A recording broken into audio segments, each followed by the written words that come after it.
ಜ್ಯೇಷ್ಠಾದೇವಿಯ ವಿಸರ್ಜನೆ ಆದ ದಿನ ಸಂಜೆ ಮಾಡುವ ಲಕ್ಷ್ಮೀ ಪೂಜೆ. ಲಕ್ಷ್ಮೀ ಪೂಜೆಗೆ ಬೇಕಾಗುವಂತಹ ವಸ್ತುಗಳು: ಅರಿಶಿನ, ಕುಂಕುಮ, ಗಂಧ, ಗಂಧದ ಕಡ್ಡಿ, ಕರ್ಪೂರ, ತುಪ್ಪದ ಬತ್ತಿ, ಅಕ್ಷತೆ, ತೆಂಗಿನಕಾಯಿ, ಹೂವು, ಅಡಿಕೆ, ವೀಳ್ಯದೆಲೆ, ಹಣ್ಣು, ಹೂಬತ್ತಿ, ಅಂಗುದಾರ ಮತ್ತು ಆರತಿ.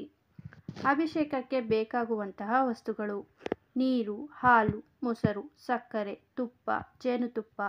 ಜ್ಯೇಷ್ಠಾದೇವಿಯನ್ನು ವಿಸರ್ಜನೆ ಮಾಡಿ ಬಂದ ತಕ್ಷಣ ನೆಲ ಒರೆಸುವ ನೀರಿಗೆ ಅರಿಶಿನ, ಉಪ್ಪು, ಗಂಜಳ ಮತ್ತು ಪಂಚಕರ್ಪೂರವನ್ನು ಹಾಕಿ ನೆಲ ಒರೆಸಿ ತಲೆ ಸ್ನಾನ ಮಾಡಿ, ಹೊಸ್ತಿಲನ್ನು ಸಾರಿಸಿ ಅರಿಶಿನ, ಕುಂಕುಮ, ಗಂಧ, ಹೂ ಇಟ್ಟು ಹೊಸ್ತಿಲ ಪೂಜೆಯನ್ನು ಮಾಡಿ, ನಂತರ ದೇವರ ಮನೆಯಲ್ಲಿ ಒಂದು ಮಡಿ ಬಟ್ಟೆಯನ್ನು ಹಾಸಿ ಲಕ್ಷ್ಮೀ ಫೋಟೋ ಇಡಿ ಮತ್ತು ಗಣೇಶನಿಗೆ ಅರಿಶಿನ, ಕುಂಕುಮ, ಅಕ್ಷತೆ, ಗಂಧ, ಹೂಗಳಿಂದ ಅಲಂಕರಿಸಿ ಗಣೇಶನನ್ನು ಪ್ರಾರ್ಥಿಸಿ ಸಂಕಲ್ಪವನ್ನು ಮಾಡಿಕೊಳ್ಳಿ.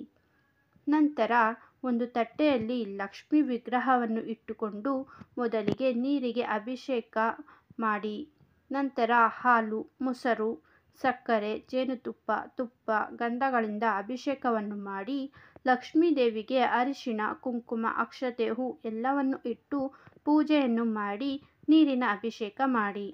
ನಂತರ ಬಲಗಡೆಯ ಹೂವನ್ನು ಕದಲಿಸಿ ಪಂಚಾಮೃತವನ್ನು ತೆಗೆದು ಲಕ್ಷ್ಮಿಯನ್ನು ಸ್ವಚ್ಛ ಮಾಡಿ.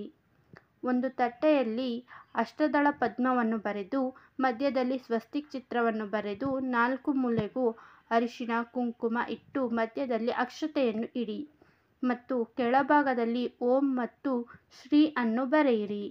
ಲಕ್ಷ್ಮೀ ಫೋಟೋದ ಮುಂದೆ ತಟ್ಟೆಯಲ್ಲಿ ಲಕ್ಷ್ಮೀ ವಿಗ್ರಹವನ್ನು ಇಟ್ಟು ಅರಿಶಿನ, ಕುಂಕುಮ, ಅಕ್ಷತೆ, ಗಂಧ, ಹೂಗಳಿಂದ ಅಲಂಕರಿಸಿ ನಂತರ ಒಂದು ಮಾಂಗಲ್ಯವನ್ನು ಹಾಕಿ ಒಂದು ತುಂಡು ಬೆಳ್ಳಿ ಮತ್ತು ಒಂದು ತುಂಡು ಚಿನ್ನವನ್ನು ಇಟ್ಟು ಅದಕ್ಕೂ ಕೂಡ ಅರಿಶಿನ, ಕುಂಕುಮ, ಅಕ್ಷತೆ, ಗಂಧ ಎಲ್ಲವನ್ನೂ ಇಟ್ಟು ಹೂವನ್ನು ಇಟ್ಟು ಪೂಜೆ ಮಾಡಿ. ಕುಂಕುಮಾರ್ಚನೆಯನ್ನು ಮಾಡಿ ಮತ್ತು ಆ ಕುಂಕುಮವನ್ನು ದೇವರಿಗೆ ಹಚ್ಚಿ ಹೂಮಾಲೆ, ಅಂಗುದಾರ ಮತ್ತು ಹೂಬತ್ತಿಯನ್ನು ಹಾಕಿ ಪೂಜೆ ಮಾಡಿ. ತುಪ್ಪದಾರತಿಯನ್ನು ಬೆಳಗಿ ದೇವಿಗೆ ಹಣ್ಣು, ಎಲೆ, ಅಡಿಕೆ ನೈವೇದ್ಯ ಮಾಡಿ. ನಂತರ ಕಾಯಿಗೆ ಅರಿಶಿನ, ಕುಂಕುಮ, ಹೂವನ್ನು ಇಟ್ಟು ಸಂಕಲ್ಪ ಮಾಡಿಕೊಂಡು ಕಾಯಿಯನ್ನು ಹೊಡೆಯಿರಿ. ನಂತರ ತಾಯಿಗೆ ಮಹಾಮಂಗಳಾರತಿಯನ್ನು ಬೆಳಗಿ ಅದನ್ನು ಕೂಡ ಅರ್ಪಿಸಿ ತಾಯಿಗೆ ದೃಷ್ಟಿ ತೆಗೆಯಿರಿ. ಒಂದು ತಟ್ಟೆಯಲ್ಲಿ ಸ್ವಲ್ಪ ನೀರು, ಸ್ವಲ್ಪ ಅರಿಶಿನ, ಕುಂಕುಮವನ್ನು ಹಾಕಿ ಕಲಕಿ 2 ದೀಪವನ್ನು ಹಚ್ಚಿ ಬೆಳಗಿರಿ. ದೇವರಿಗೆ ಆರತಿಯನ್ನು ಮಾಡುವಾಗ ಅಥವಾ ದೃಷ್ಟಿಯನ್ನು ತೆಗೆಯುವಾಗ ಯಾವುದೇ ಕಾರಣಕ್ಕೂ ಸುಣ್ಣವನ್ನು ಬಳಸಬೇಡಿ. ಸ್ನೇಹಿತರೆ, ಇಂದಿನ ಈ ಮಾಹಿತಿ ನಿಮಗೆ ಇಷ್ಟವಾಗಿದ್ದರೆ ದಯವಿಟ್ಟು ಲೈಕ್ ಮಾಡಿ ಮತ್ತು ಚಾನಲ್ಗೆ ಸಬ್ಸ್ಕ್ರೈಬ್ ಆಗೋದನ್ನು ಮರಿಬೇಡಿ. ಮತ್ತೊಂದು ವಿಶೇಷವಾದ ಮಾಹಿತಿಯೊಂದಿಗೆ ಭೇಟಿಯಾಗೋಣ. ಧನ್ಯವಾದಗಳು.